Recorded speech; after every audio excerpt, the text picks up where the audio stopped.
falamos ontem, sim, na maior parte, que foi assim o tema principal. Alguém poderia dar a palavra, o impulso?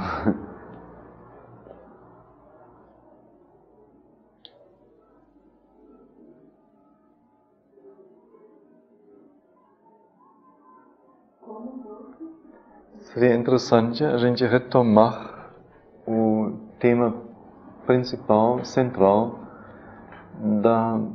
da última parte da nossa leitura, conversa de ontem. Então, se alguém pudesse dar algum impulso, alguma alavanca. Fala só do fundinho, não chega fala da mesma energia que reage. Mais ou menos, sim. Uhum.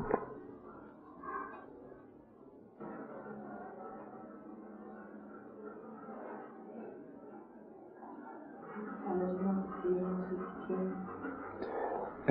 elásticos, mais amplos, na consciência da energia. Então, primeiro, simplesmente o fato básico de que cada um de nós é um recipiente. Qual foi o nome sânscrito do termo? Adara, não é? Adara. E como é que ele descreve o processo? Vamos dizer, o que acontece? Com que ele compara o ser humano? Um dínamo. E como é o processo do dínamo? Gerar energia, né? Só gerar?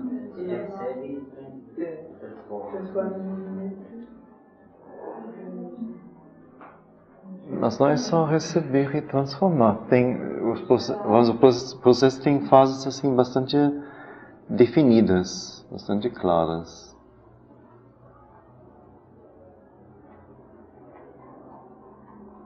É só a geração de energia no dínamo?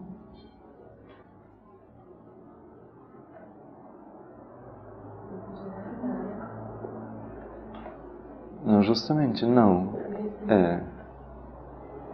Isso seria imediato, não? Então, mal que a energia se gera, já é expelida. Mas parece que o processo não é assim, não.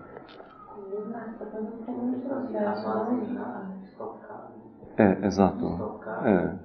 Quer dizer, conservar, criar um estoque e depois consumir e restituir outra vez. Né?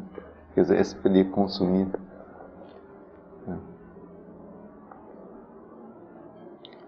Quer dizer, esse ponto da conservação de energia, acumulação de energia, estocagem de energia, esse é um ponto importante. Sim.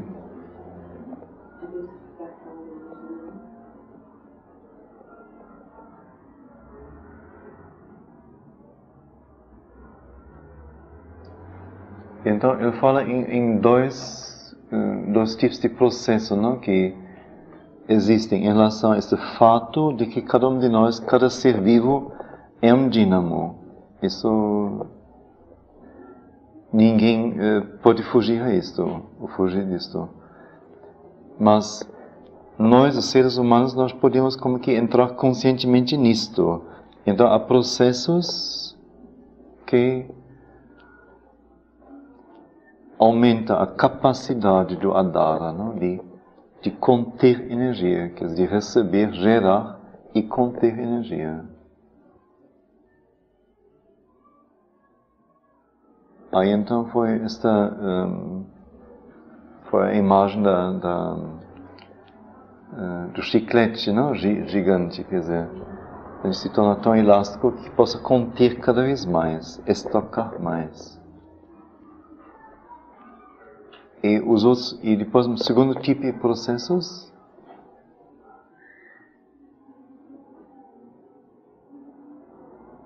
quais foram os dois verbos que nós vimos que sempre aparecem juntamente e que sentimos tão importante e sempre ser acoplado um com o outro. Demorar? Não. Isso foi assim um passeio no meio da coisa.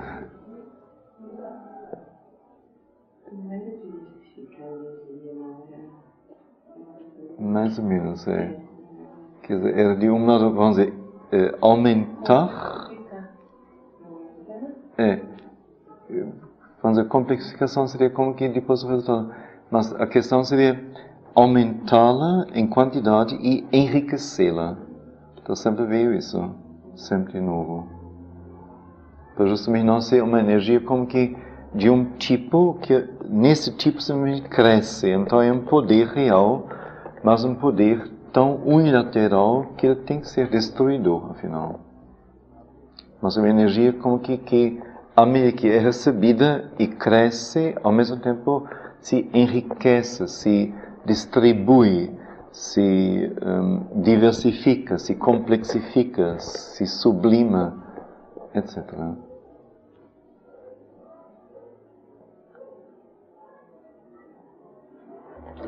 Então eu vou ler assim mais um pouco disto,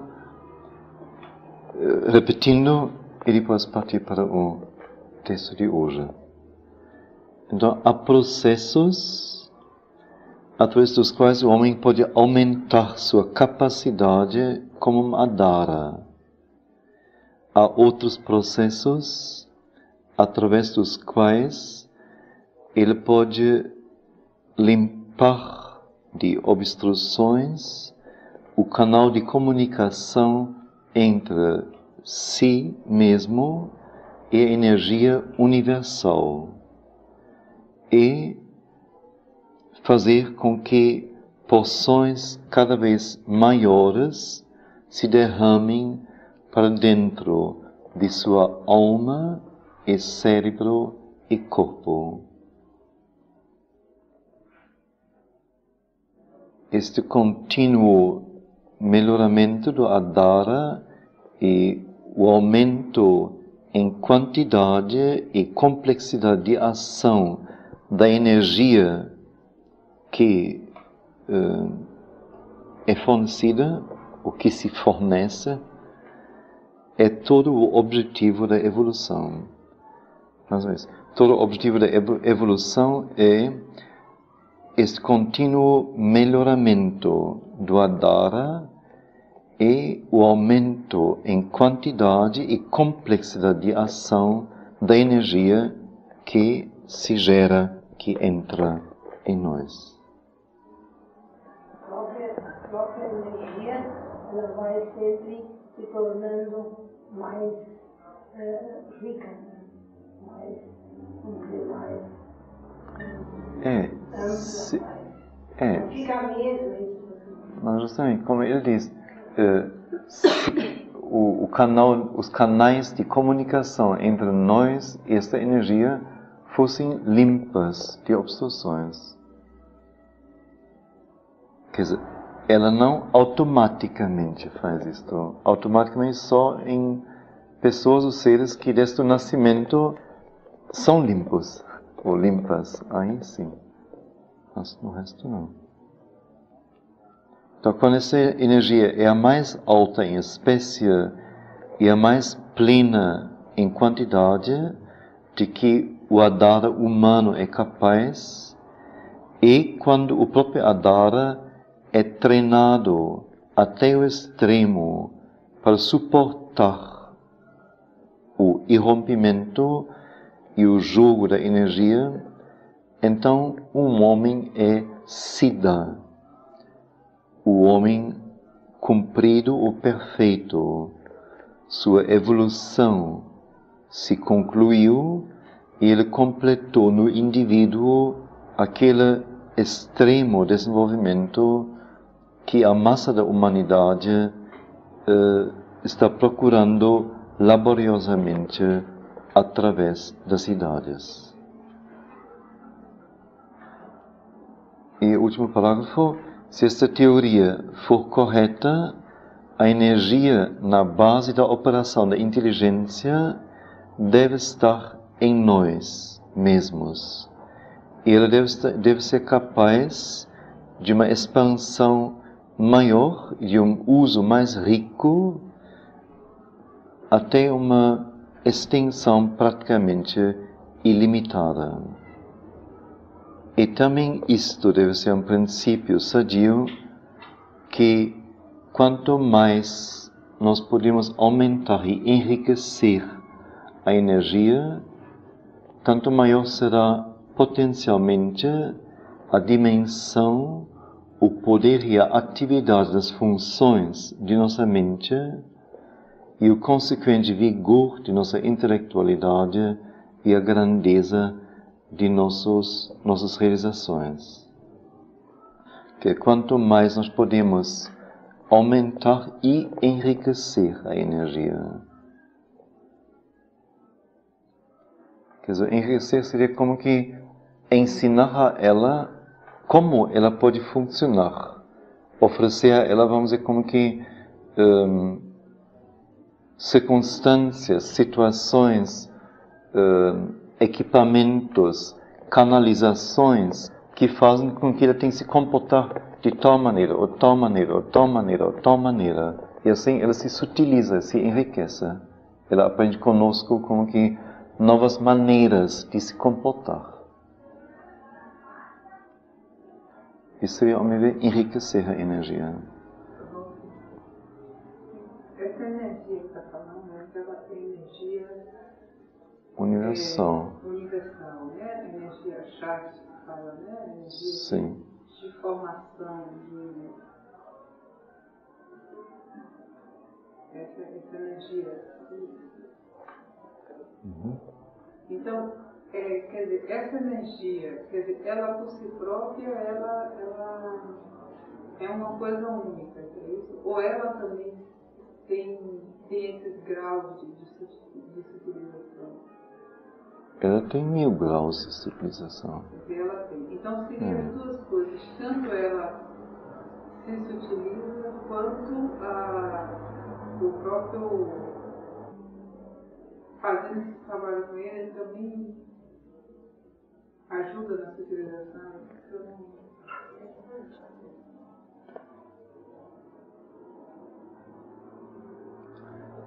Potencialmente em nós tem todos os graus de energia que existem. Tudo depende se nós criamos formas ou modos ou estruturas que correspondam a tais graus de energia. Quer dizer, ela não vai automaticamente nos forçar a sermos deste ou daquele jeito. Talvez vai apelar, talvez vai pressionar, mas sempre como vimos assim inúmeras vezes com Sri Aurobindo, o nosso consentimento é assim imprescindível. Então, onde não houver uma livre adesão ao propósito, então a coisa não será realizada. Mas potencialmente tudo é possível. Certamente é também uma questão de evolução, de desenvolvimento do próprio Adhara, que ele pode fazer ou não fazer.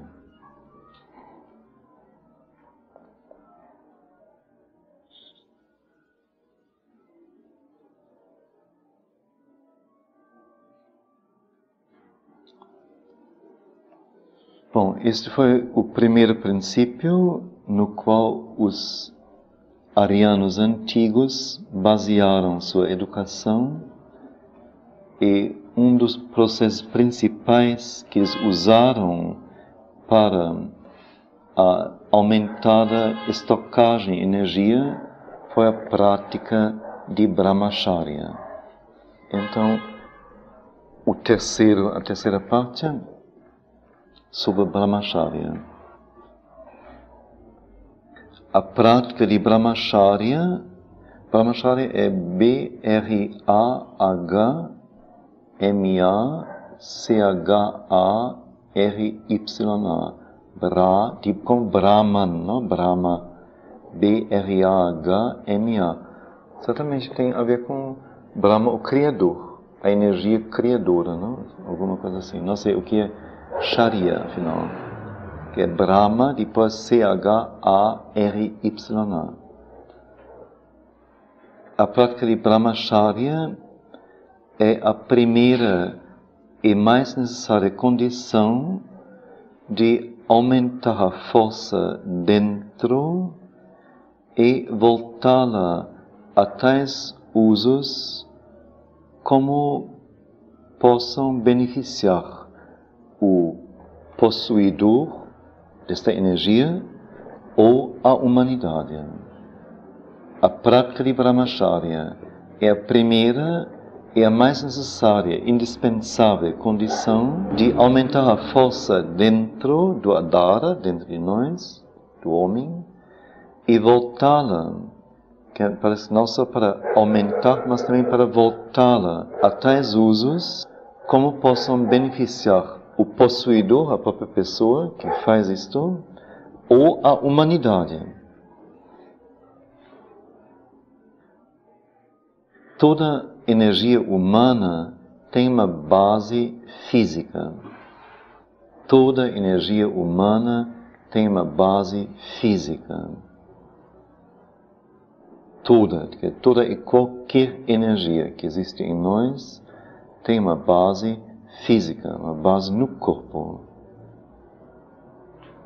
O erro cometido pelo materialismo europeu é supor que a base seja tudo e confundi-la com a fonte.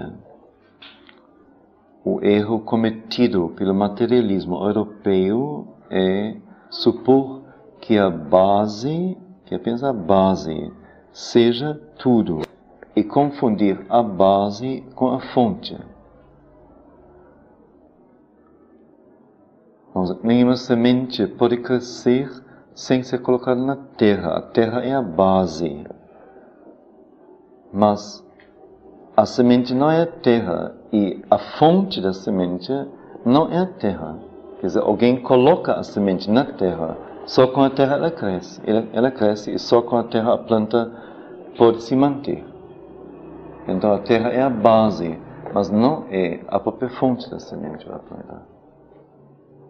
Assim, a energia em nosso físico tem a sua base indispensável. Nenhuma energia em nós pode existir sem esta base. Mas o físico não é a fonte da energia. É apenas a terra em que a semente da energia está colocada. A fonte de vida e energia não é material, mas espiritual. Mas a base, o fundamento no qual a vida e energia se situam e trabalham é física. A fonte de vida e energia não é material, mas espiritual. Mas a base, o fundamento no qual a vida e a energia se situam e trabalham é física.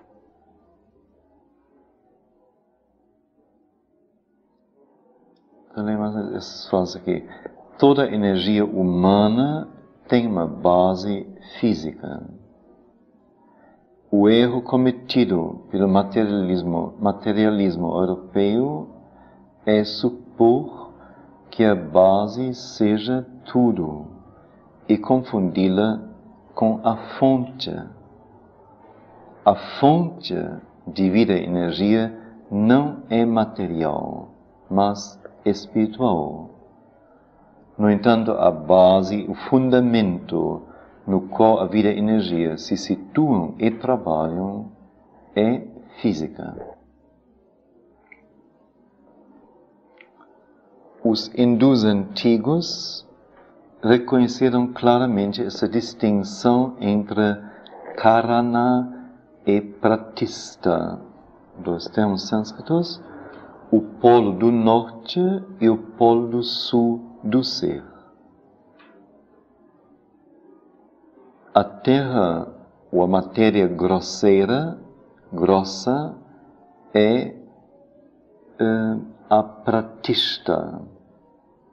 Brahman, o Espírito, o Criador, é o Karana. Então, os hindus antigos reconheceram claramente esta distinção entre Karana e Pratishta, o polo do norte e o polo do sul do ser. Cada um de nós tem em si o polo do norte e o polo do sul, dois polos. Entre esses polos a energia se gera e atua. Então a Terra, ou a grossa matéria, o físico, é Pratishta. Brahma, o Espírito, é Karana.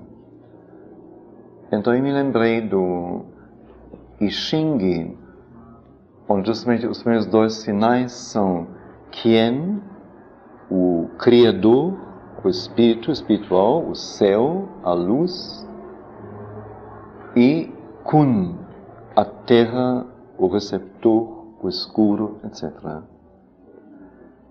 E me lembrei também, procurei então, que eles também distribuem os sinais segundo as direções cardeais, e Quien é relacionado com o polo do sul, me parece, e Kun com o polo do norte. O polo do sul é verão e o polo do norte é inverno. Então é interessante que quando as coisas assim se encontram e crescem uma mesma raiz, não? Como eles também falam do polo do norte e polo do sul, e do princípio criador, Quien lá, aqui Brahman, e da terra Kun, o receptor. Em termos assim da pessoa, quer dizer, a energia mental seria uma base física, é isso que fala? É o cérebro. É esse sentido? Uma correspondência no corpo, né? É uma base, vamos dizer, também toda função, não é só, vamos dizer,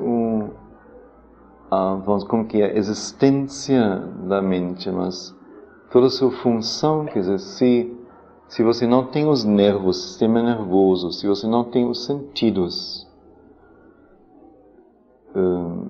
então a mente não poderia trabalhar sensorialmente, como na planta ela não trabalha sensorialmente, porque não tem os sentidos e o sistema nervoso em separado. Então, qualquer coisa que se queira efetuar em nós, ou em qualquer ser,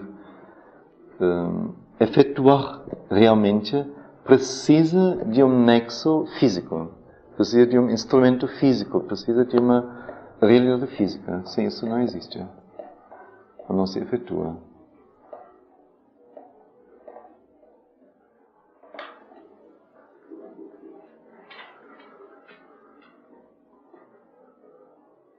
Não sei, foi aqui. Eu me lembro da palavra funcionamentos. Onde foi isso?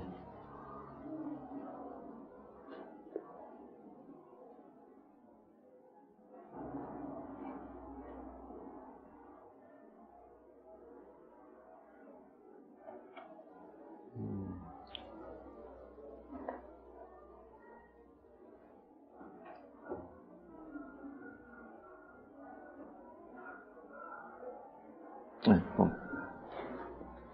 Me parece que aí havia também a palavra a questão dos funcionamentos da energia, quer dizer, que cada tipo de funcionamento teria que ter uma base física do mesmo jeito. Bom, então mais uma vez, a Terra, ou a grossa matéria, no nosso caso, Terra é corpo, não é? O físico é Pratishta. Brahma, o Espírito, é Karana.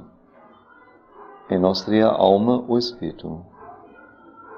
Elevar o físico ao espiritual, o paraespiritual, é Brahmacharya.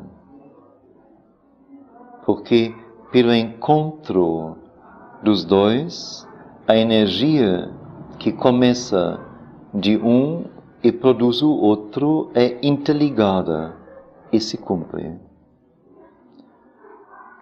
Quer dizer, a divisão, ao hiato entre o ser físico e o ser interior, o ser psíquico, o ser espiritual nosso. Não são interligados, não há fluxo entre os dois. Fazer com que o físico se eleve até uma certa altura, onde então o espiritual, a força de cima, possa descer e possa haver o encontro dos dois, e assim o interligamento dos dois, e a partir daí então a energia pode fluir livremente e fazer seu trabalho. Tanto a energia de baixo se elevar, quanto a de cima descer e fazer o trabalho.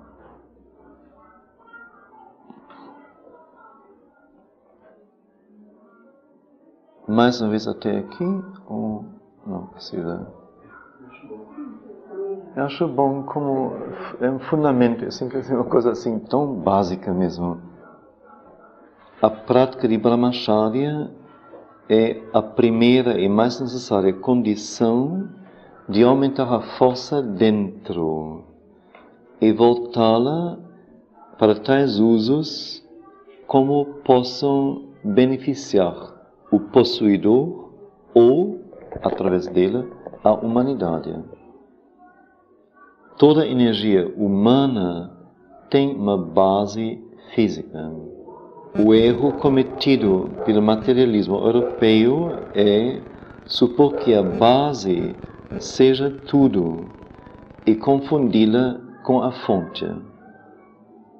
A fonte de vida e energia não é material, mas espiritual.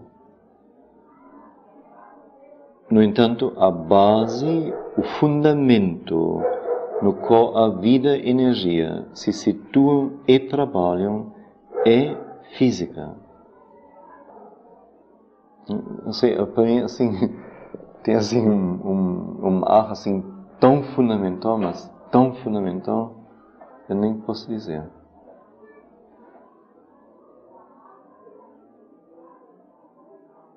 Quer dizer, o quanto nos é dado desta maneira com este corpo, não? O quanto nós possuímos nele. Quanta possibilidade.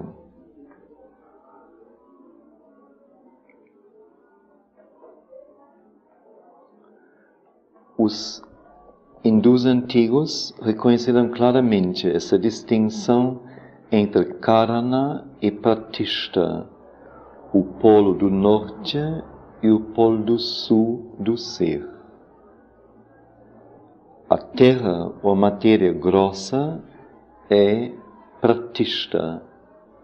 Brahma, o espírito, é Karana. Elevar o físico até o espiritual é Brahmacharya. Então, se nós voltamos ao começo e completamos as duas informações, então, aqui ele diz, no momento ele diz, Brahmacharya é elevar o físico ao espiritual, para o espiritual, até o espiritual. No começo ele diz, a prática de Brahmacharya é a primeira e mais necessária condição para aumentar a força dentro e voltá-la para usos benéficos. Então, como nós falávamos, a prática para podermos aumentar a força dentro e voltá-la para usos benéficos, é indispensável e necessário elevar o físico até o espiritual. Não sei se combina as duas informações. Que nós não teremos nunca domínio sobre nossas energias e nunca podemos enriquecê-las, sublimá-las, dispor delas, a não ser que o físico se una ao espiritual e receba assim, vamos dizer, a luz, a condução, a orientação certa.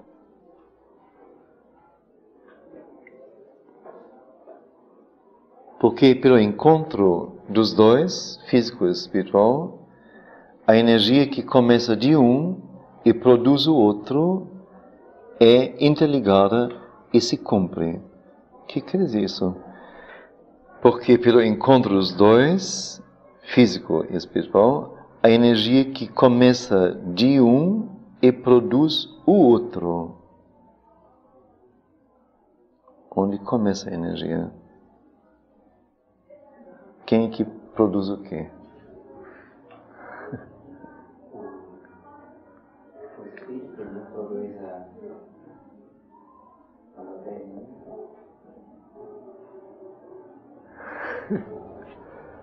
Cuidado! Mas você não falou também que tudo é energia, a matéria também é energia, né? Sim. Com você também é divino e cachorro é divino. Então eu não sei como é que faz para saber que não começa.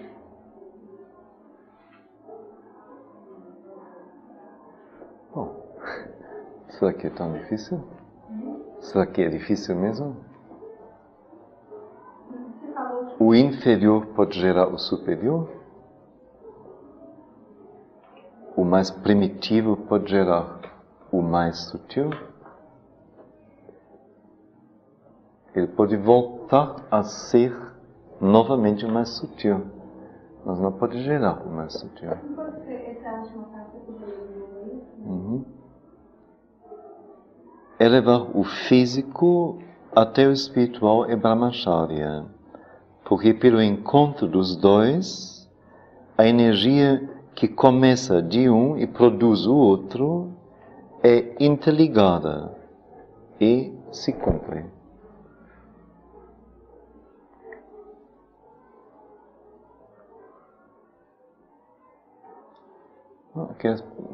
Evolução só pode existir a partir de uma involução.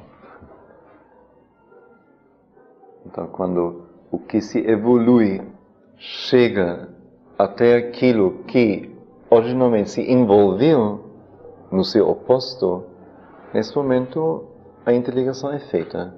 A energia pode fluir livremente e se cumpre. Eu acho que eu estava raciocinando isso não em termos de origem, mas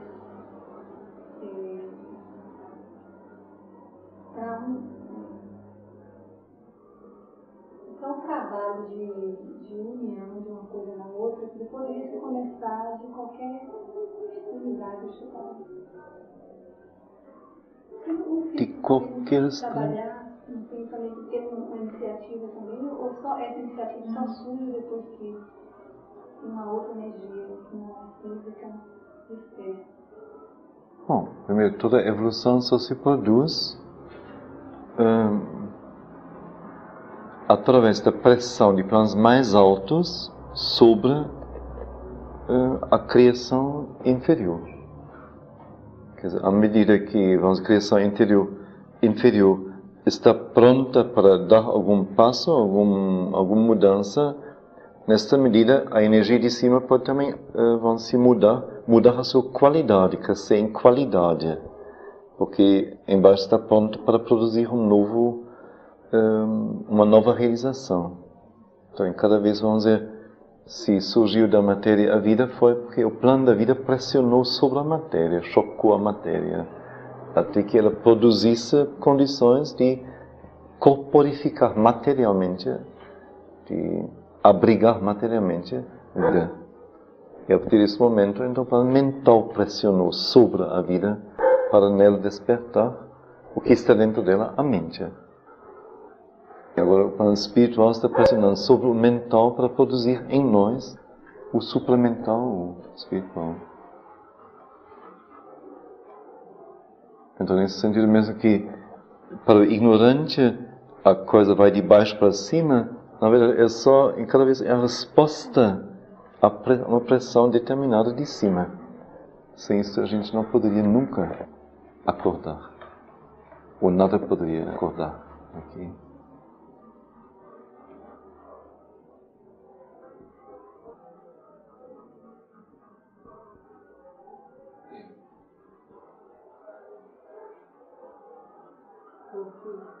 Eu não entendi Como seria o caminho mais certo para a elevação desse físico? Paciência. Nós já percorremos milênios, aí você vai saber tudo. Esse processo que está sendo exposto também não poderia ter tido uma transferência, por exemplo, a nível de uma flor, por exemplo, né? Para ela nascer, né, assim, ela precisa do sol. E da umidade, não? A ausência desse sol, ela vai surgir alguns problemas. Ela não vai ter essa beleza, né? Sim. Não só isso, ela não poderia existir mesmo.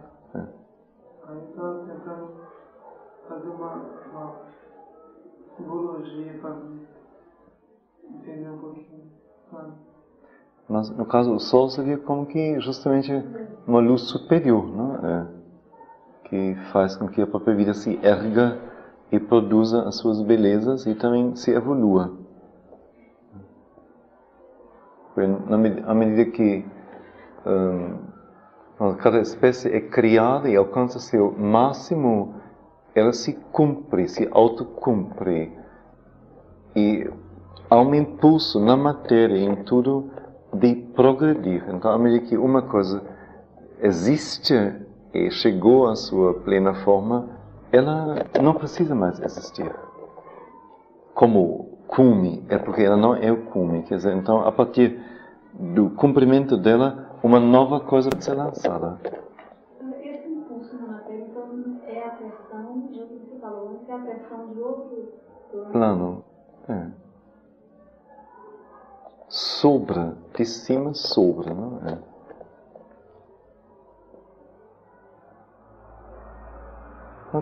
Quando você fala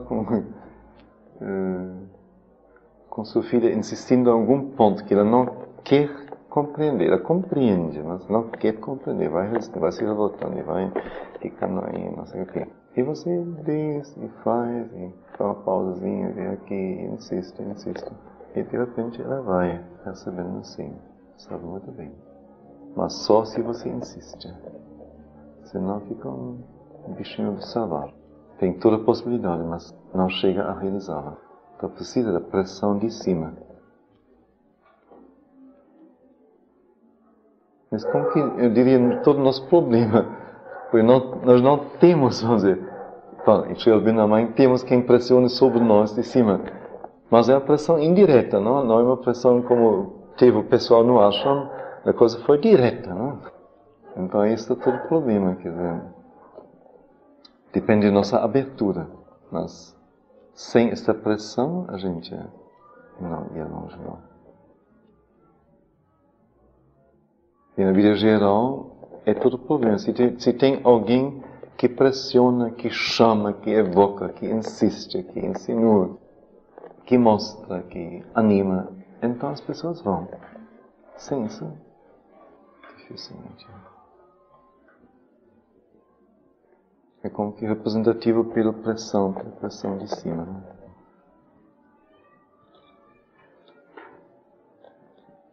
Bom, esta é a teoria metafísica, diz ela. A aplicação depende de uma compreensão justa da configuração, da formação física e psicológica do receptáculo humano de energia. Quer dizer, a teoria metafísica é que o físico deve se elevar até o espiritual. Assim, o circuito é fechado, a energia pode fluir e fazer seu trabalho. Isso é em teoria. Ora, como chegar a isso em termos práticos? Então, a aplicação dessa teoria à prática depende de uma compreensão justa da formação da estrutura física e psicológica do receptáculo humano de energia.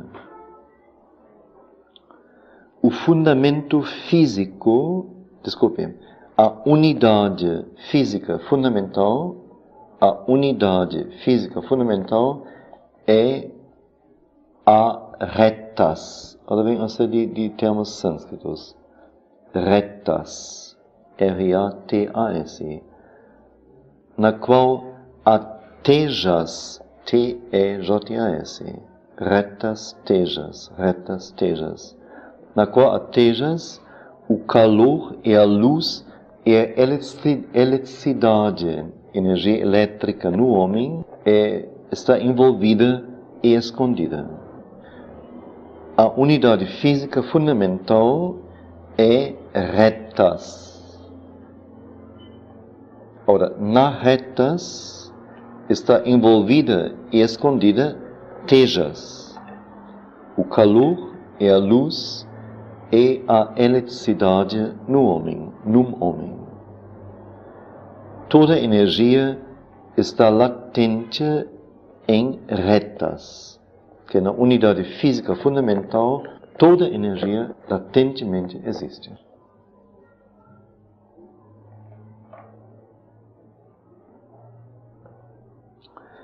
Esta energia pode ou ser expelida fisicamente ou conservada.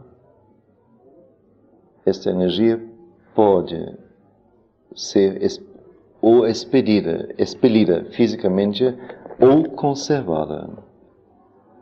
Toda paixão, volúpia, desejo desperdiça a energia, derramando-a ou na forma grosseira ou numa forma mais sutil, sublimada, para fora do corpo. Sim.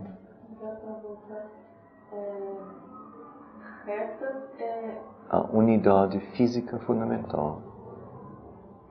É o corpo. A energia latente, não foi? Nesta reta. E nela está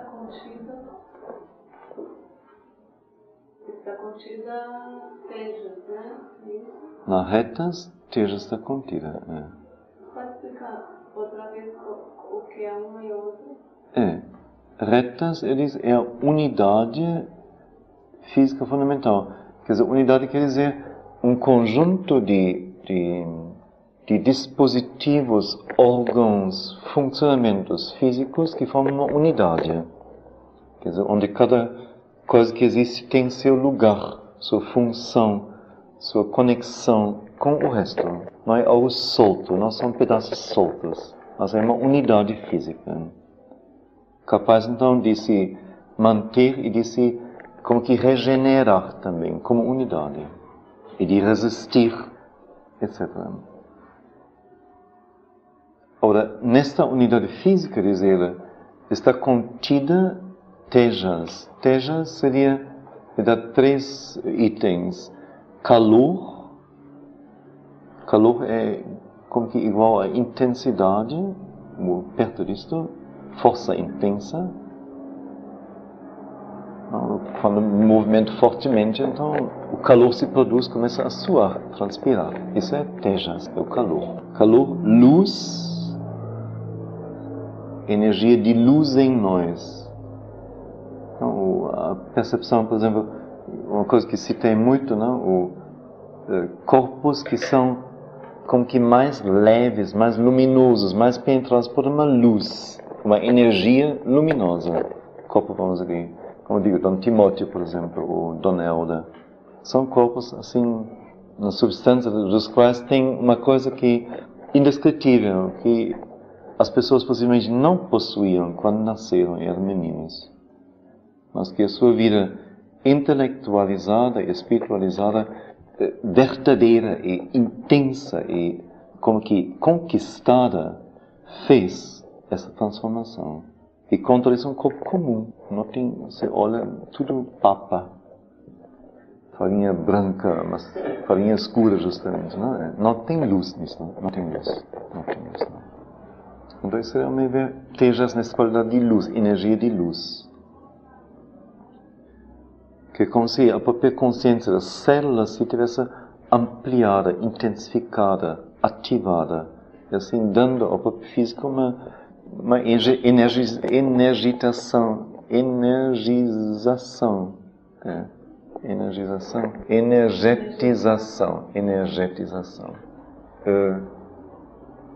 Não no sentido vital, de vitalidade, sensualidade, mas justamente uma energia mais fina, mais vibrante, mais presente de uma outra maneira. E o último seria eletricidade.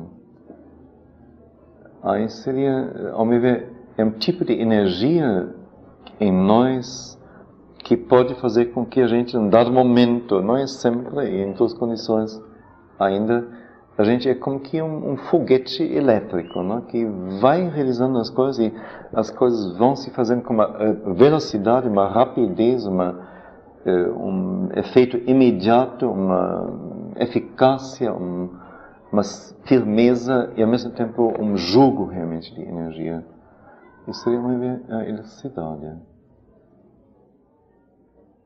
Com o fenômeno, vamos dizer, ela está em nós porque a gente leva choque, não? Quer dizer, tudo está em nós, afinal. Então, isso seria como que os três elementos de Tejas. Depois, ela ainda vai falar de Tejas em separado. E aí, Tejas é apenas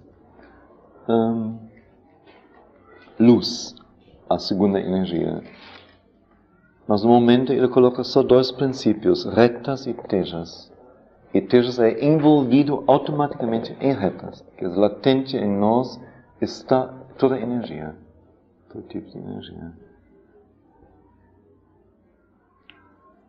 Então, essa energia, como fato, energia, não importa no momento olhar o tipo, o grau de energia, mas energia como tal, pode ser ou expelida fisicamente ou conservada. Toda paixão, volúpia, desejo desperdiça energia, derramando-a ou numa forma grosseira ou numa forma mais sutil, sublimada, para fora do corpo. Agora vem uma palavra que não vai ser aceita tão facilmente e tem que ser explicada, mas paciência. São ferros quentes. Imoralidade. Imoralidade. Não é imortalidade. Imoralidade. Só falta um Tzinho, não é? É imoralidade no ato físico, expele a energia na forma grosseira. Imoralidade de pensamento a expele na forma sutil. Em qualquer um dos dois casos, há desperdício. E, não sei, é incastidade, castidade, incastidade, descastidade, não castidade, acastidade, decastidade. Vocês sabem o que é, não é? A descastidade. A descastidade fica esquisito, não é? Fica muito grosseiro, não é? Então, incastidade me parece mais.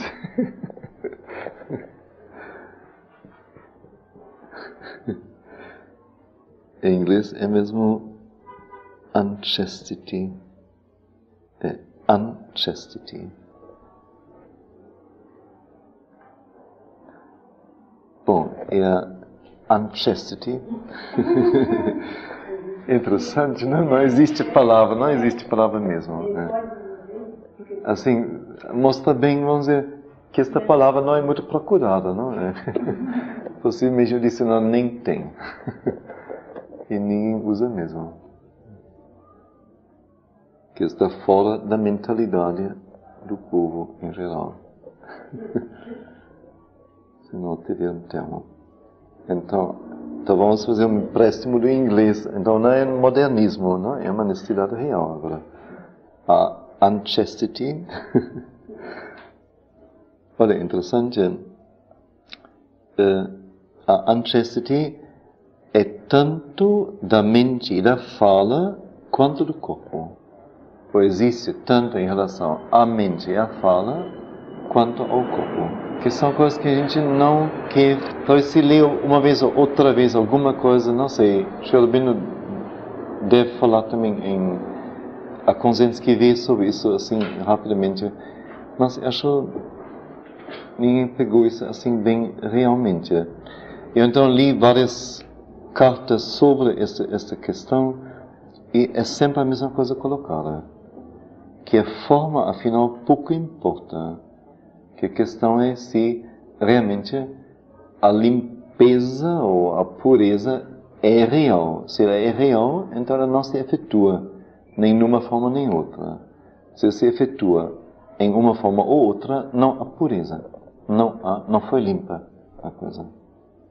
Então, o problema como tal fica, a raiz está aí. Então, imoralidade no ato espelha energia para fora numa forma grosseira. Imoralidade de pensamento o faz na forma sutil. Em todos os dois casos, há desperdício e unchastity existe tanto em relação à mente e fala, quanto ao corpo. Então não sei se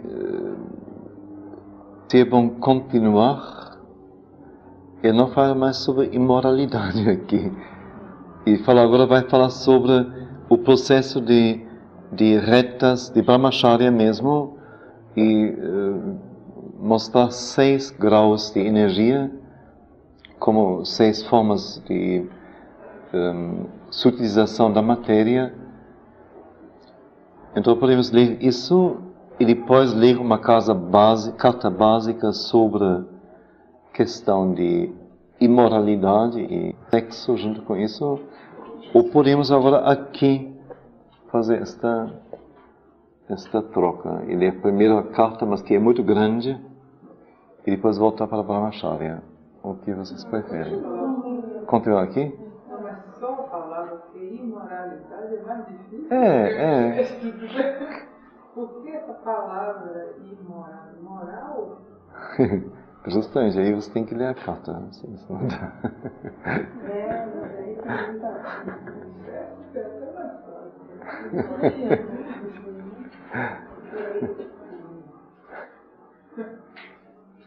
Por isso não explica essa palavra, fica uma coisa aí no meio que a qualquer momento pode dar argumento à nossa mente, dizer, eu imoral? Absolutamente. Não sou imoral. E com isso a porta está aberta para qualquer coisa. Então, mas podemos preferirmente também primeiro seguir aqui e ver a questão de Brahmacharya. É muito interessante realmente. E depois começar a carta que é bem básica, mas acho que não vai dar para terminar hoje. Então, o que vocês preferem? E continuando aí, você acha que a gente ganharia mais elementos para compreender melhor, tá? Acho que sim. Acho que sim. A energia já mais sutilizada. Gil. Bom, por outro lado, todo controle de si. Nós temos que ver a nossa noção de, a nossa palavra, nosso termo, autocontrole. Em inglês é self-control. Self é tanto a própria pessoa, quanto self é o si, essencial. Então, as nossas traduções todas são mancas. Todas. porque é intraduzível. O self sempre implica na própria pessoa, no indivíduo, e no si, the self, o espírito. Agora, autocontrole é muito primitivo. Por isso eu digo controle de si. Mas às vezes tem assim termos, é impossível, fica tão complicado que ninguém vai ler isso. Ninguém vai fazer força para entender por que se diz essa coisa complicada, como, não sei, mil itens entendem disse, disse, e não sei, às vezes, antigamente disse ou disse para realçar que desta vez é mais o si espiritual e não o si individual. Mas ninguém vai entender isso. Então, assim, nos últimos anos, assim, sempre tranquilamente consenti que fosse auto. Mas, agora, outra vez, acho que é importante. Então, todo autocontrole de si. E controle de si quer dizer, como que automaticamente, há um si que não é este ego que nos impulsiona ao controle de si. Quer dizer, este si está, sem ele, nós não teríamos nenhuma necessidade, nenhuma vontade de autocontrole. Isso no autocontrole fica totalmente, não aparece. Fica só um gordo ego que se autocontrola. Enquanto controle de si, quer dizer, é o controle do si que nos incita para o controle de si.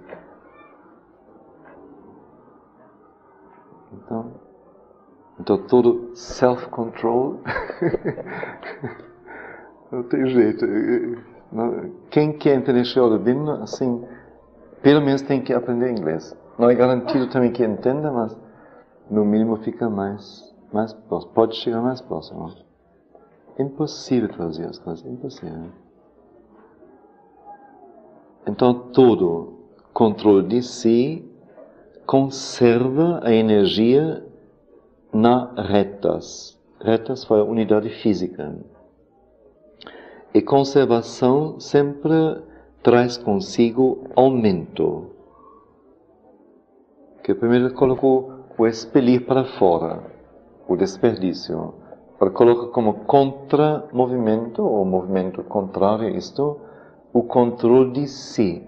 Sempre, diz ele, controle de si conserva energia na unidade. E conservação sempre traz consigo como energia aumento. Quer dizer, ele se regenera. Mas as necessidades físicas, as necessidades do corpo físico são limitadas. E o excesso de energia tem que criar um tal a mais que tem que voltar-se para algum outro uso, e não o físico, que é diferente do físico. Então, no retas, na unidade física, a energia é estocada, conservada, aumentada. Mas as necessidades do corpo físico são limitadas.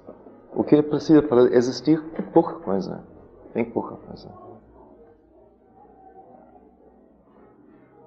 Então, o excesso de energia pelo estocamento deve criar um surplus, plus, mais, não? Quer dizer, não é bem excesso, um além, não? Um a mais, que tem que se voltar a outros usos, diferentes dos usos físicos. De acordo com a teoria antiga, retas, a unidade física, é jala ou água. Retas é jala ou água. Então, primeiro, assim, o que é dito, assim, eu assimilo simplesmente sem me perguntar. Mas depois, então, fiquei pensando, nosso corpo são quanto por cento de água ele contém? De líquido? Não? 80, não? Assim, bem a maior parte, não? É líquido. Então, ele é realmente água. A planta muito mais ainda do que o nosso corpo, não é? O planeta? É?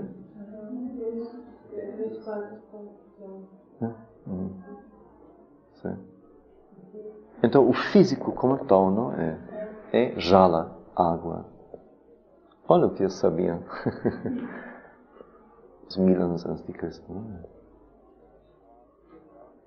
É água, jala ou água, cheia de luz e calor e eletricidade. É uma palavra de tejas. Quer dizer, a água é cheia de tejas. Não se deve, com as mãos molhadas, tocar tomadas porque dá choque, justamente. Ou com os pés sem isolamento, não é?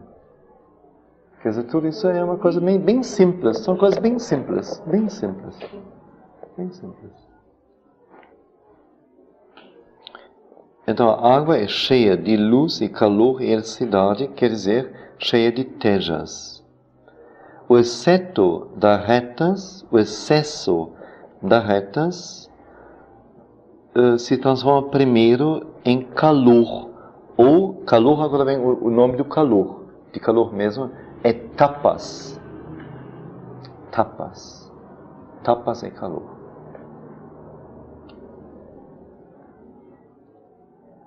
Então, o excesso da retas se transforma primeiro em tapas, ou calor, que estimula o sistema inteiro.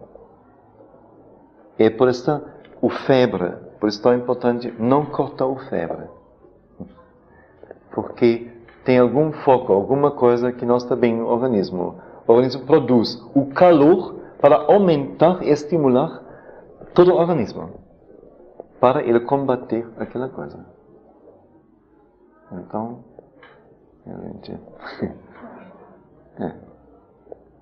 corta e artificializa e impede o processo natural.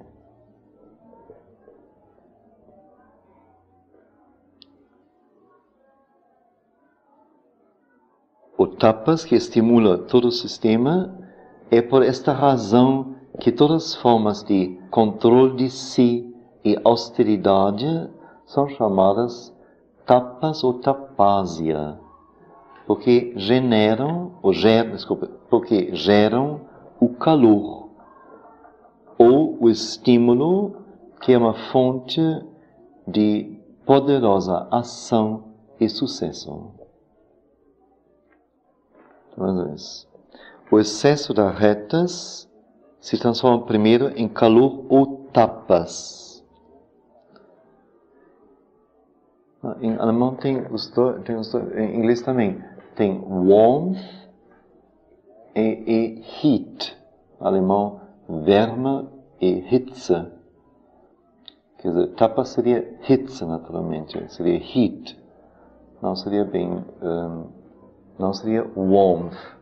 O calor não distingue bem. Quer dizer, heat é uma forma mais intensa de calor. Como que mornura, se diz como é isso? Mornura? Mornitura? Mornura e calor. Mas morno nem é calor ainda. Morno é menos do que calor. É um calor leve só. Calor é até um médio. E hitze nem existe ainda.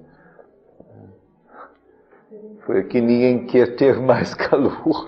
Calor excessivo.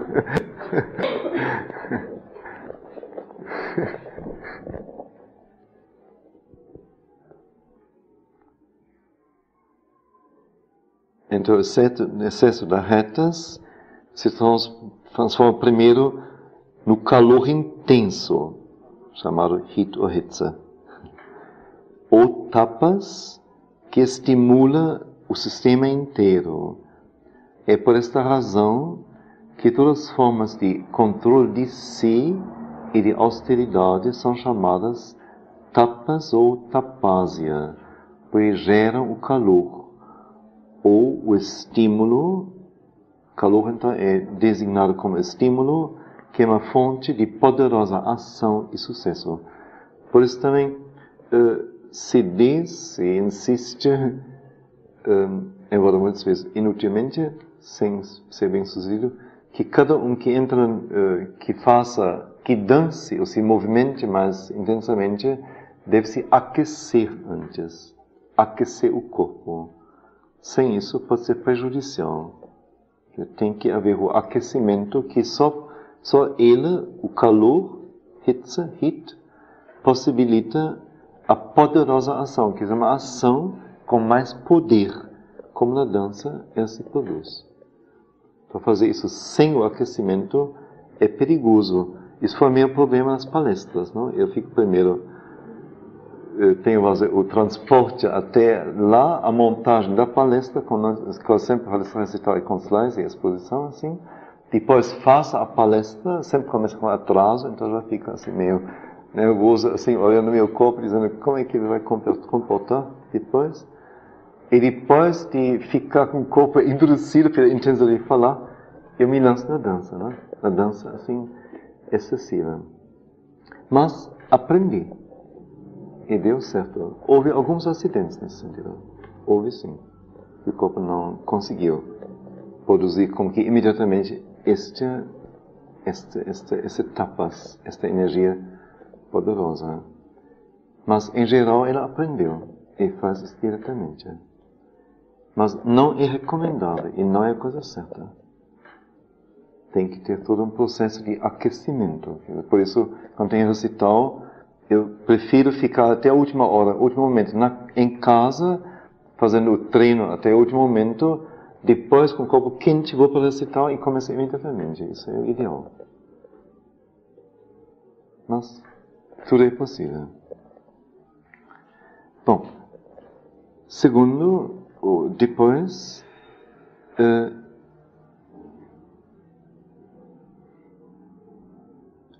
o excesso das retas, primeiro então produz tapas, depois, sim,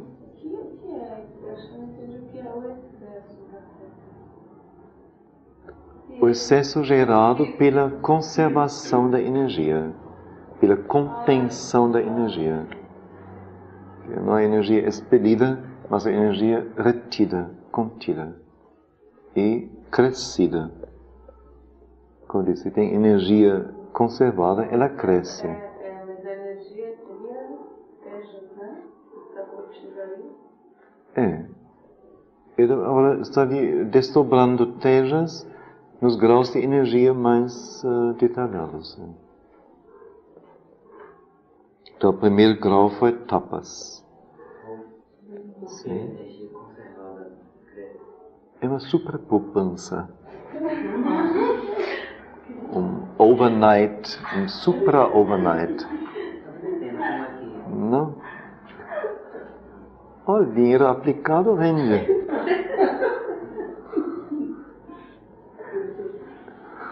Não, ela cresce pela condição de ser conservada, de não ser consumida, não ser transformada em qualquer ação, em qualquer ato, em qualquer movimento, mas poder se regenerar em si mesma.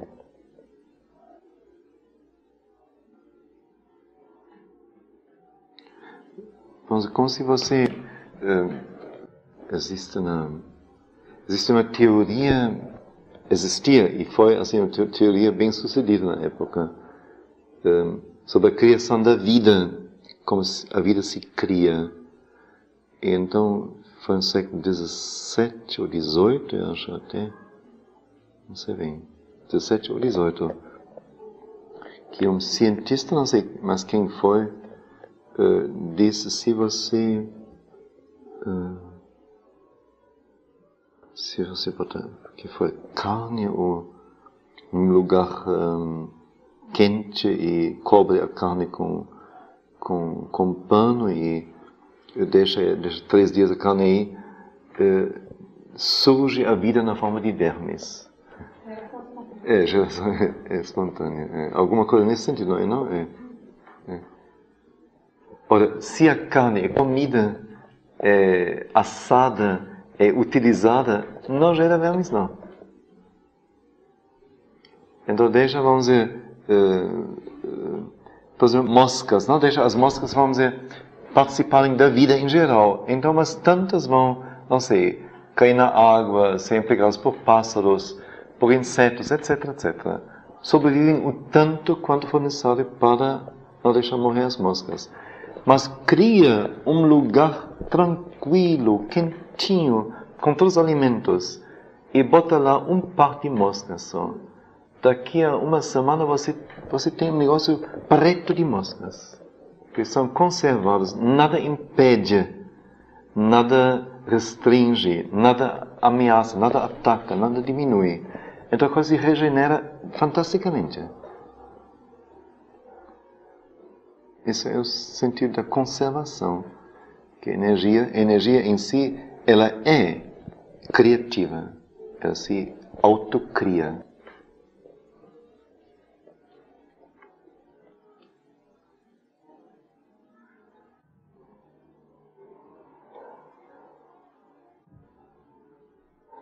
Bom, então, a primeira, então esse excesso da retas, esse excesso de energia, primeiro se torna tapas, depois se torna tejas, propriamente dito, luz. Olha, interessante, a energia que está na fonte de todo conhecimento. Então, o primeiro grau de energia, tapas, calor, a energia que gera, que é o estímulo da poderosa ação e do sucesso. Essa é a primeira coisa. Tapas, energia como estímulo da ação, do sucesso, do ser bem-sucedido, do conseguir fazer bem. Segundo grau de energia, tejas, luz, uma energia não diz que está na base da atividade cerebral. Isso seria muito primitivo. Para ter sucesso você precisa de um cérebro que funcione bem. Só que não vai ser um cérebro luminoso. Se fosse luminoso, não estaria interessado em sucesso. Então, é uma outra energia agora, que também precisa do cérebro como base. Toda energia humana tem como base o físico. Mas esta energia especialmente é uma energia luminosa, luz, ele diz, a energia que está na fonte de todo conhecimento.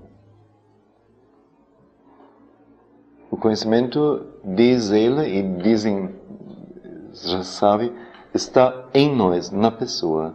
Informação apenas são elementos que podem nos levar a um conhecimento que está em nós. Então, essa energia teja seria aquilo que desperta e leva a efeito o conhecimento que está em nós. E sem essa energia, o conhecimento fica adormecido, escondido. Não se liberta. Precisa de uma energia libertadora.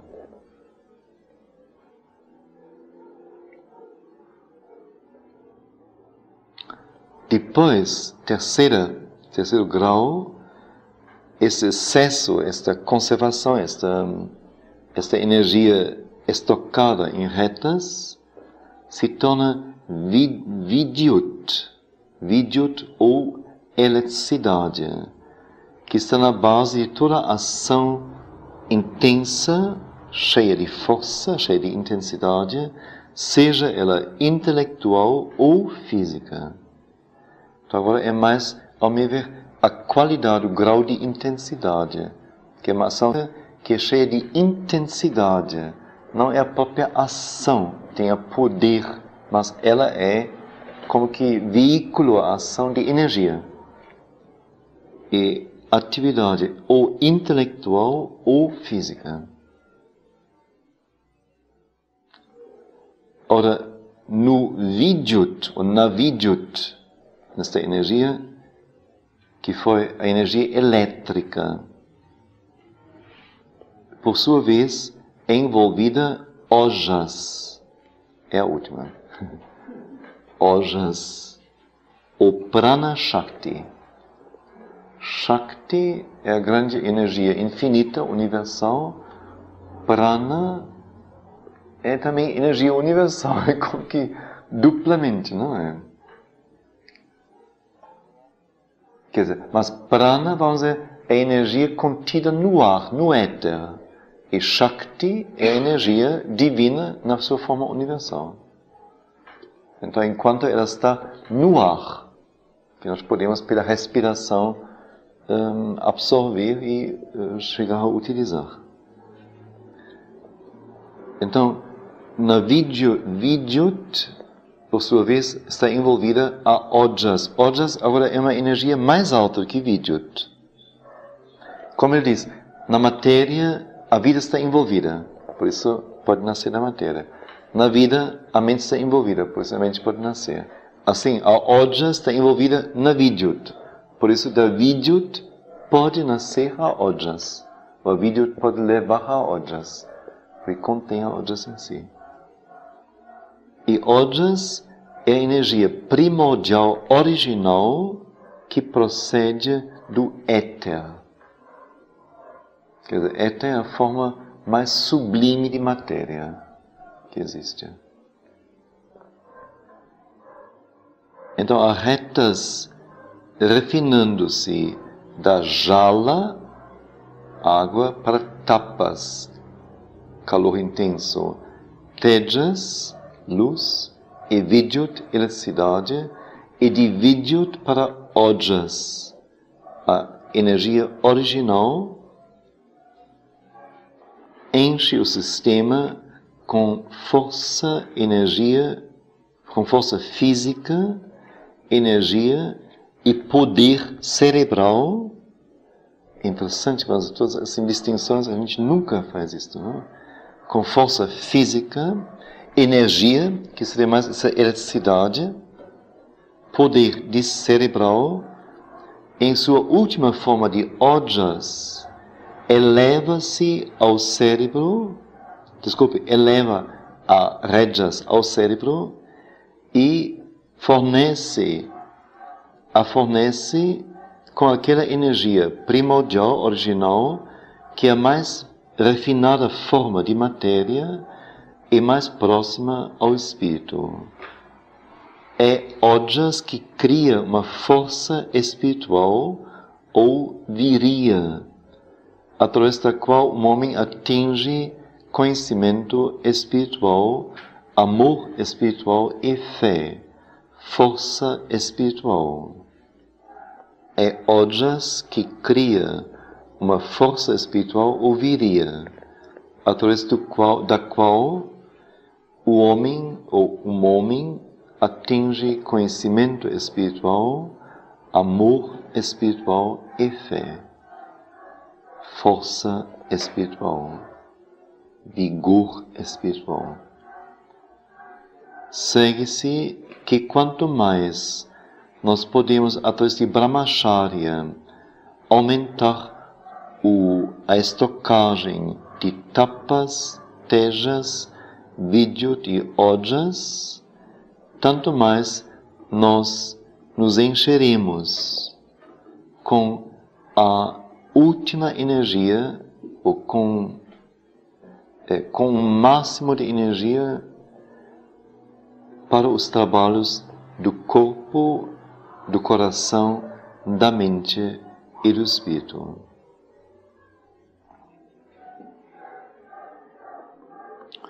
Então, pegamos aqui no meio. Há retas refinando-se de jala, água, para tapas, calor. Veja, a água esquentada se torna o vapor quente, não é? Para tapas, tejas, luz, e vidyut, eletricidade, e de vidyut para ojas, a energia primordial original que está contida no éter, procede do éter. Então, assim, o sistema, a estrutura nossa unidade física, se enche com força, vigor físico, energia e poder cerebral, em sua última forma de ojas, se eleva até o cérebro, sobe até o cérebro, Kundalini, e a informa, vamos dizer, fornece a ela esta energia primordial, que é a mais refinada forma de matéria e mais próxima ao espírito. Que é interessante, outra vez, o que eu acentuei inicialmente, qualquer funcionamento nosso tem que ter uma base física. Então, só se realmente esta energia, ojas, alcança o cérebro, e a partir do cérebro, mais tarde, o corpo inteiro, os seus vários centros, e só assim, vamos dizer, uma real espiritualização é possível. Que tem que ter uma base física. Não pode ser apenas uma ideia, ou um desejo, uma aspiração. Você deve ser real, então, algum processo em termos fisiológicos não é mais, mas orgânicos talvez. Em termos orgânicos tem que ocorrer. Tem que haver alguma transformação mesmo do físico.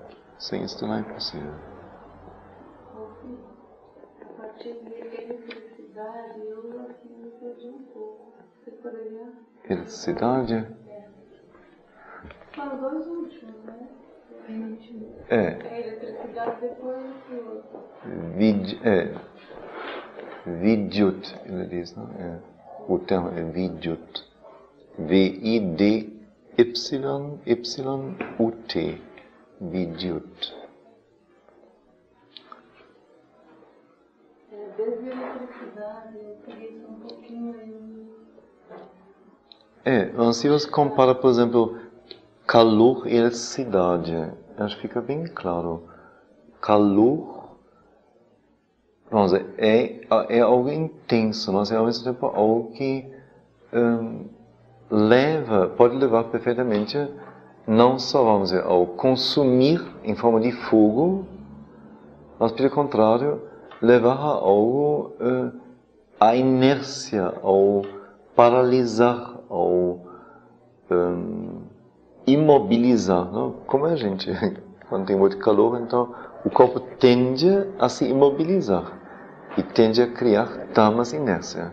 Isso é bem normal e bem simples. Enquanto eletricidade, não. Se você leva um choque elétrico, você não vai ficar inerte, não. Pelo contrário. Aí está a diferença.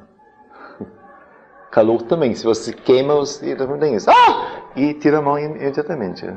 Mas calor também tem o outro lado. Quando tem muito calor, você começa a relaxar e se desmanchar. E eventualmente não consegue trabalhar, não consegue fazer as coisas. Eletricidade não. É realmente uma energia muito decisiva, muito forte, muito específica. Então, quando somos elétricos, não consigo, mas ela hoje é toda elétrica, não é? Então aí, olha, se retira, não? Porque ela vai assim.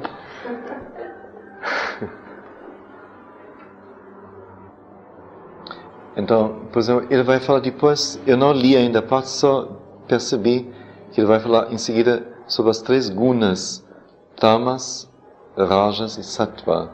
Então me vem automaticamente, quando eu penso em eletricidade, seria como que a energia que vai mobilizar o tamas.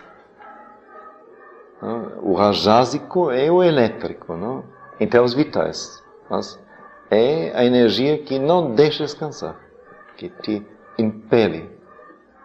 Não é bem essa energia aqui, nível mais primitivo ainda, mas é nesse sentido. Então, eletricidade, vamos dizer, para nós é tudo usado para luz, para impulsionar máquinas, para produzir vibrações de alta frequência e tudo mais. Então, tudo tudo além do comum, além do normal, além do natural. É algo que vai além, que intensifica e leva a realizações que nunca seriam possíveis sem a eletricidade.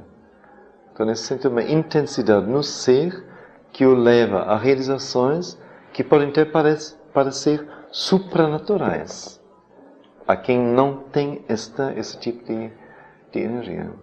Eu penso, por exemplo, quase todo artista, mas alguns especialmente, por exemplo, se diz de Mozart, as partituras que ele deixou, que ele escreveu, ele morreu aos 35 anos, me parece, não é? 35, me parece.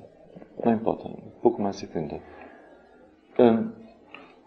É tanto que me parece, não sei agora se são 3 ou 5 copiadores profissionais de partituras, levariam a vida inteira para passar a limpo o que ele escreveu. Dentro dos 35 anos, não começando logo depois do nascimento, e no meio assim, vivendo bastante. Não? Ele viveu bastante, o Mozart. Ele teve uma vida bem intensa. Mas o que ele escreveu com uma tal eletricidade e intensidade, que homens com zelo e com cuidado e com boa energia profissional jamais poderiam ficar ao lado. Impossível. Por isso, ao meu ver, esta energia Vidyut, que leva a realizações extraordinárias, incomuns, supra-humanas mesmo, eventualmente. Então, essa Vidyut é uma divisão da eletricidade que ele descreveu aí. Divisão de quê? Dessa energia eletricidade? Não, a própria Vidyut é esta eletricidade. O Tejas ele definiu finalmente como luz.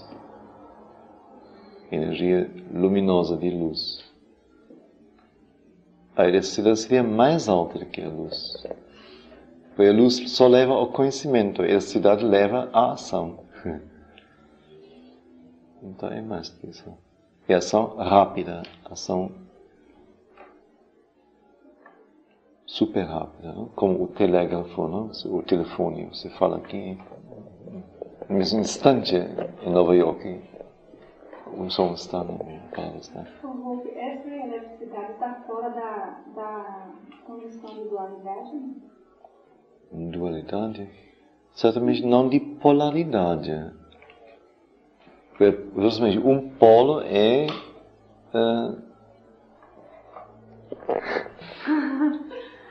pratista, não é? Pratista, a terra, é retas. Quer dizer, é o físico. E outro polo é o espírito. Então, a eletricidade, tapas é próximo a retas ainda. O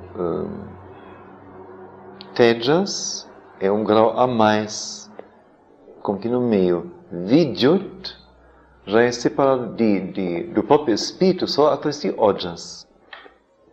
Quer dizer, uma energia que está muito próxima à energia espiritual, mas ligada ao físico. Então, faz agir o físico, caso o físico seja treinado, de maneira extraordinária. Não? Porque até antes desse nome, você fala que a eletricidade é Tejas? Vidyut. Tejas é luz. Né? Então a gente pensa em escuridão. E lá que estamos, a gente tem no oposto. Quando a gente fala em eletricidade, eu não sei qual seria o oposto. O oposto de eletricidade? Não.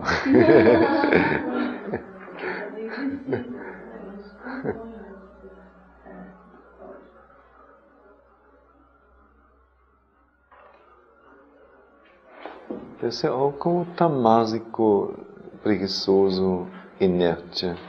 Ao meu deve ser inércia. Inércia. Pensa. Mas essa eletricidade aí não é a mesma coisa que raja? Não. Então aí caberia essa comparação? É como se um reflexo dessa eletricidade, que parece muito pura e muito alta mesmo, como se um reflexo desta força estivesse no homem rajásico. Quer dizer, uma mistura Misturando-se com vital e com desejo e com tudo mais. Porque todas as combinações são possíveis também. Todas.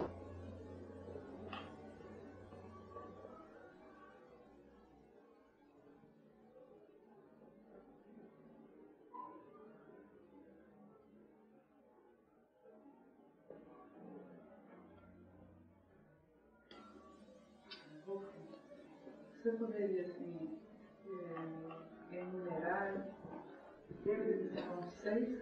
Você poderia 6. rapidamente? Vamos ver. Espírito, Ojas, Vidyut, Tejas, Tapas, Retas. Hein? Não. Jhana seria como que a condição, a substância de retas. Retas é justamente não água, água está sem forma, não é uma unidade, é um grau de matéria, um grau de substância. E justamente, somente numa unidade do físico pode haver esta sublimação, esta geração de energia. Se não tem um receptáculo, se não tem o vaso, a água não fica dentro.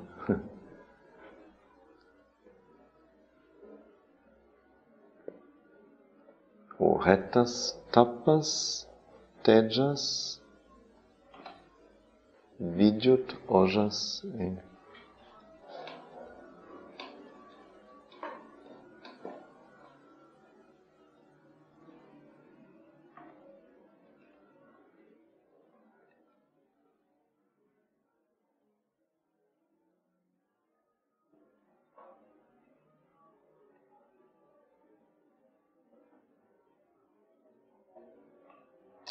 Mas vamos a questão toda agora, Brahmacharya é uma disciplina consciente, que não é um processo automático da natureza, mas é uma disciplina que vê como a natureza trabalha para conseguir tal e tal coisa.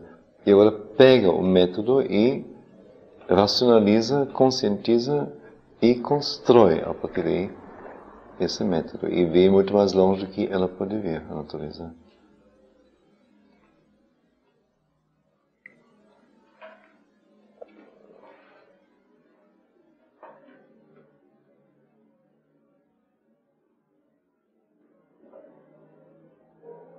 E o princípio é como que, vamos dizer, a energia é uma só, tem seus diversos graus.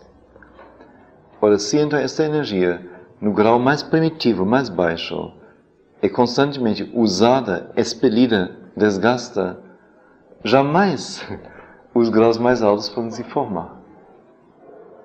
Ou se formam, sempre estão em perigo de ou serem derrubados, ou enfraquecidos, ou mistos e tudo mais.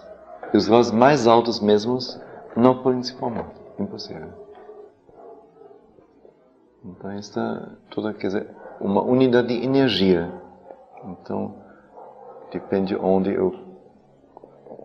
pela conservação, vamos dizer, de certas atividades que me tira energia e eu posso estocá-la, e estocada ela cresce em mim, e crescida posso aplicá-la conscientemente lá onde eu quero ou vejo a necessidade.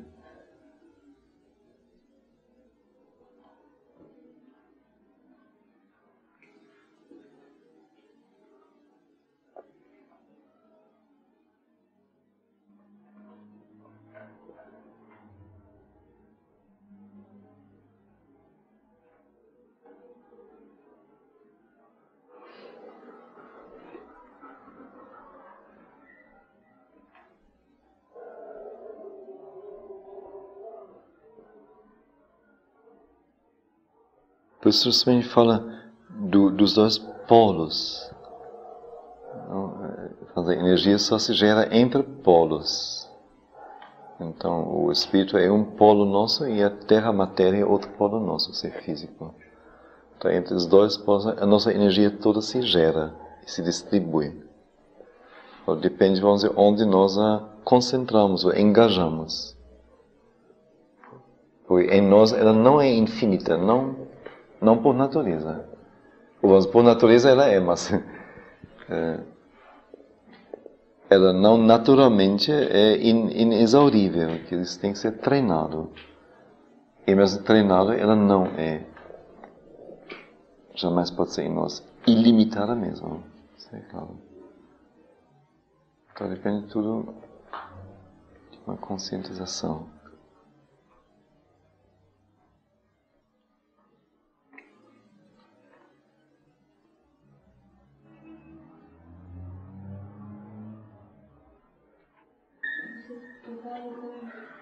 Fazer uma pergunta.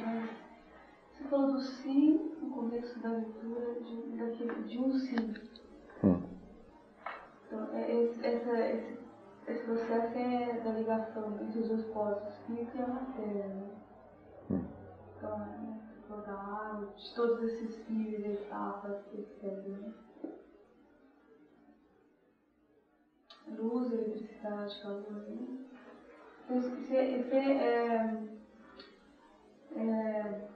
Seria como assim,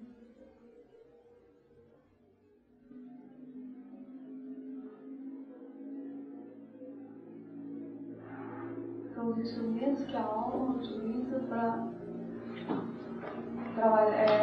se expressar através da matéria.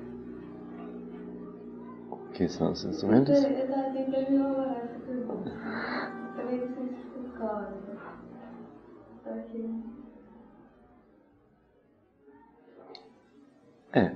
Instrumentos não são. Energia não é um instrumento. Energia é um recurso, um meio. Então, se esses tipos de energia forem bem desenvolvidos e bem distintos um do outro, a alma teria um poderoso arsenal de recursos a seu dispor, sem dúvida, para agir. Óbvio.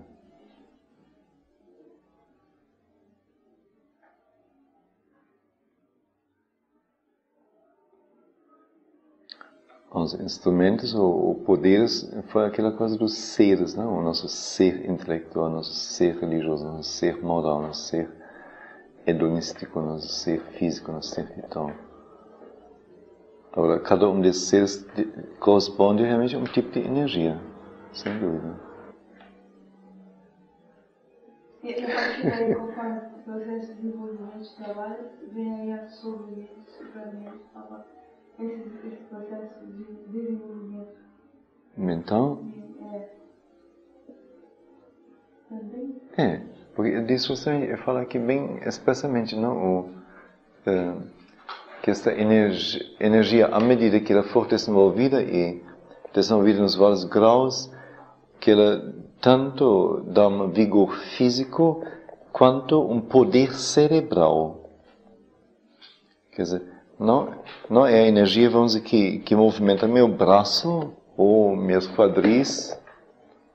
Não é esta energia, o grau de energia que anima meu cérebro. É uma outra energia. Tem que ser uma outra energia. Já basicamente. Então, quanto mais dispomos de graus mais altos de energia, tanto mais nosso próprio cérebro pode funcionar. E funcionar justamente além do convencionado, além do normal. E a poderia é possível, então, atingir ou abrir-se a graus mais altos de consciência. Isso, então, pode começar a fluir, realmente.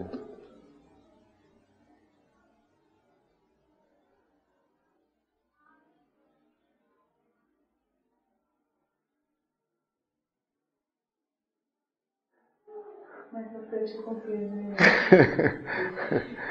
Quem sabe, cara, são assim umas dúzias de circunvoluções no cérebro.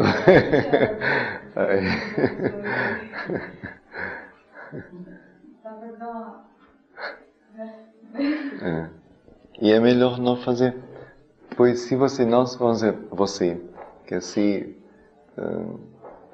essa energia, vamos dizer, mais evoluída, mais refinada, não existe, então, vamos dizer, a mente no nível comum se forma como que um esquema do que é supramente, o que é sobremente, como é o processo. Mas com isso não percebeu nada. Não percebeu nada.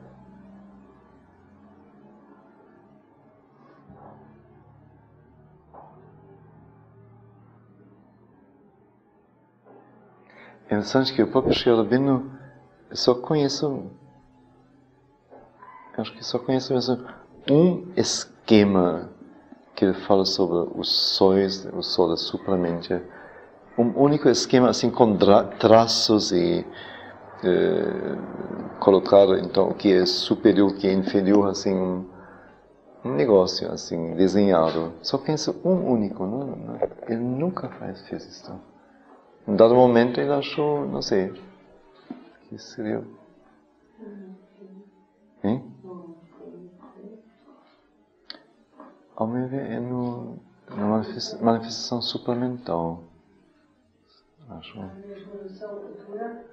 O homem está escrito. Sim, Não, sempre só escreve, não é?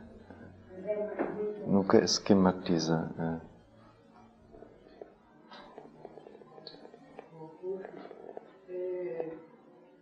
Aí no início disse que... Quem? No início sim. dessa leitura. Sim. Anísio. Que anísio é este?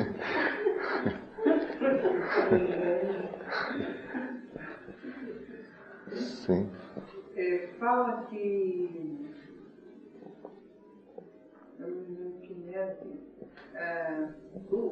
os hindus, né? Antigos do século.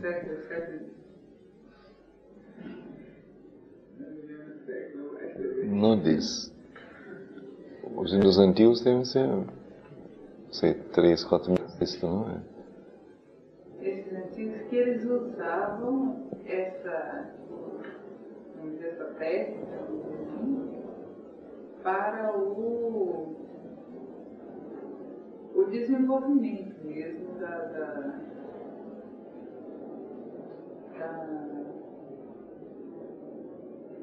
não é da mente, mas da... Como ele fala de uma superestrutura intelectual, não é? Sim. Né? Que eles utilizavam esse... Brahmacharya. Sim. Começando exatamente que foi a coisa da educação, como simplesmente não somente armazenar informações, mas dar a isso um poder, né? Que era nessa época era feito isso. Agora,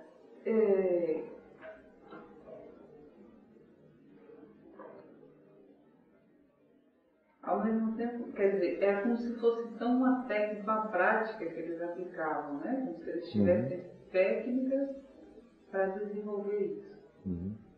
Mas, ao mesmo tempo, se tem essa outra coisa que você falou aí, uma outra passagem, que é preciso alguma coisa de cima que chame.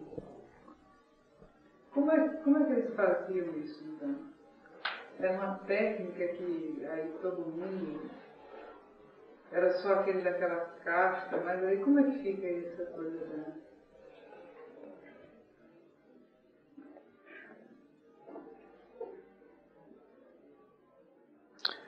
Eu não sei até que ponto isso é técnica mesmo. É um processo. Ele fala de processo ele não fala de técnica em Brahmacharya. Fala de processo, prática, processo. Mas certamente tem coisas que são como que regradas possivelmente e podem ser ensinadas. Ao meu ver, vamos dizer, seria essa própria...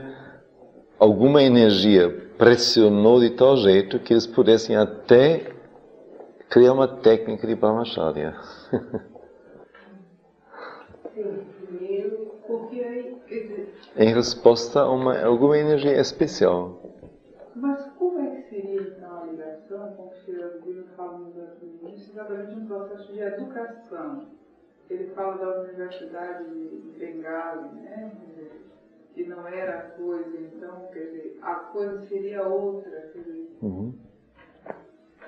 ele começa falando assim de educação mesmo, que não seria dar essas informações todas, mas ao mesmo tempo... Não sei, não é melhor a gente aguardar até... até que terminemos. Vai ainda?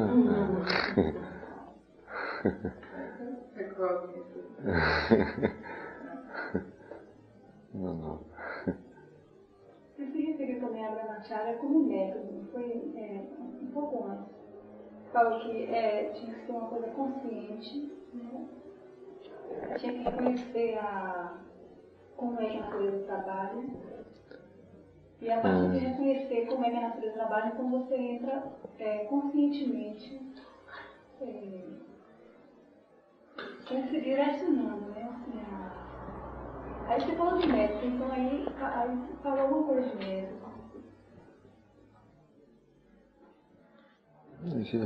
Ele fala aqui sempre de prática de Brahmacharya.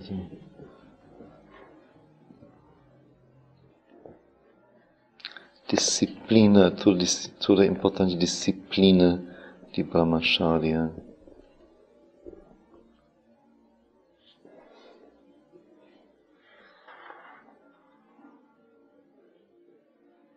Até agora são os termos que ele usa. Disciplina e prática.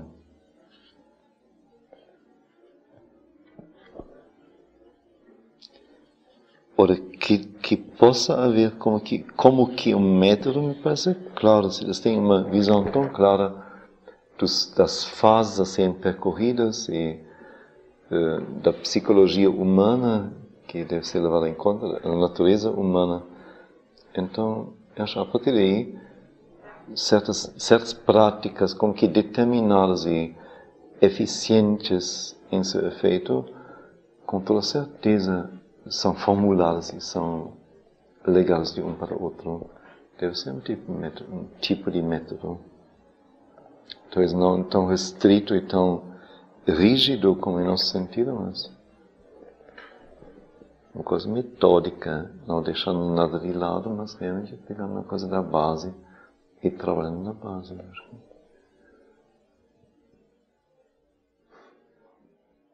Eu também vou fazer com a prosperidade. E aí, às vezes, tem esses aspectos de a fala,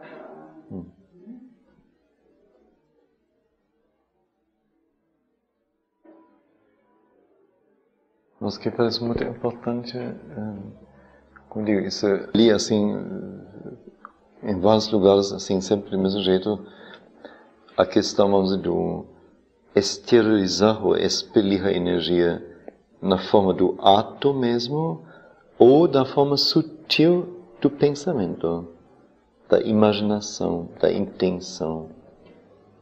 Eles ficam, é a mesma coisa. A energia vai embora. Aí me parece para tudo. Por isso esse controle do pensamento e controle também do silêncio da mente, que significaria uma total estocagem de energia. Fácil perder essa energia a nível da mente do que do físico, né? Porque a mente é mais... Mas, vamos dizer, se você perde fisicamente, isso implica um ato vital, que a vitalidade entra e se expõe, se abre, se derrama, se desfaz suas seguranças, suas proteções. E por isso é tão perigoso. Mentalmente não. Mas o ato físico sempre implica uma ação da energia física, da energia vital, sempre.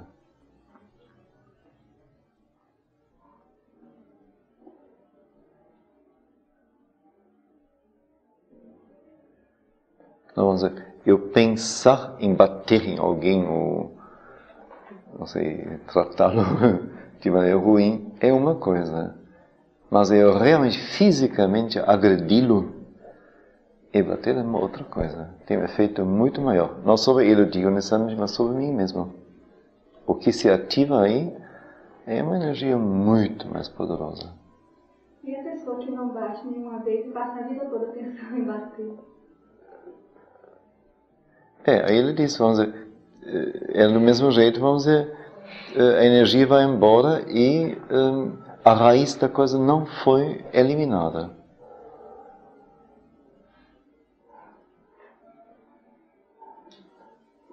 Você quer bater em mim? Pode. Você pode ter tido essa ideia.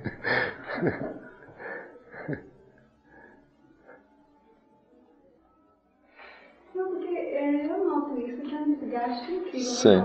Quando a gente fica muito tempo numa coisa só assim, eu acho que até cansa mesmo. Não é só mental, inclusive, mas atinge mesmo o físico tudo, não é? Mas eu digo, o que se excita em você, o que acorda em você, e não só em você, mas a partir daí, no momento você, como que é uma, não sei, como um ovo quebrado, não? A casca está aberta. Aí então se precipitam sobre você mil energias vitais, que estão aí só esperando por alguém que se exponha desta maneira. Então o ato físico é muito perigoso, sempre. E aí a pessoa fica só nisso. Porque, como você falou, as pessoas não chegam. Sim. Porque a maioria, né? Sim.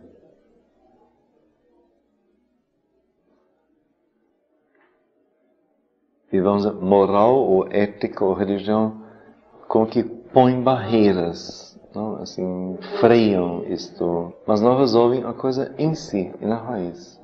Então não adianta. E quando José até questionou a imoralidade, imediatamente pensei também no preconceito, né? Que aí no caso tem a ver com o que você falou, né? Sim. A gente pode assim, passar até a vida inteira assim, conseguindo não bater por um preconceito, mas não por compreensão, né? Uma coisa assim, que talvez até o desastre de bater fisicamente na cara. Sim. Assim, uma libertação, assim, de repente e acaba de uma vez a questão. Sim. Você imagina que possa acontecer coisa. Muito mais moral, né?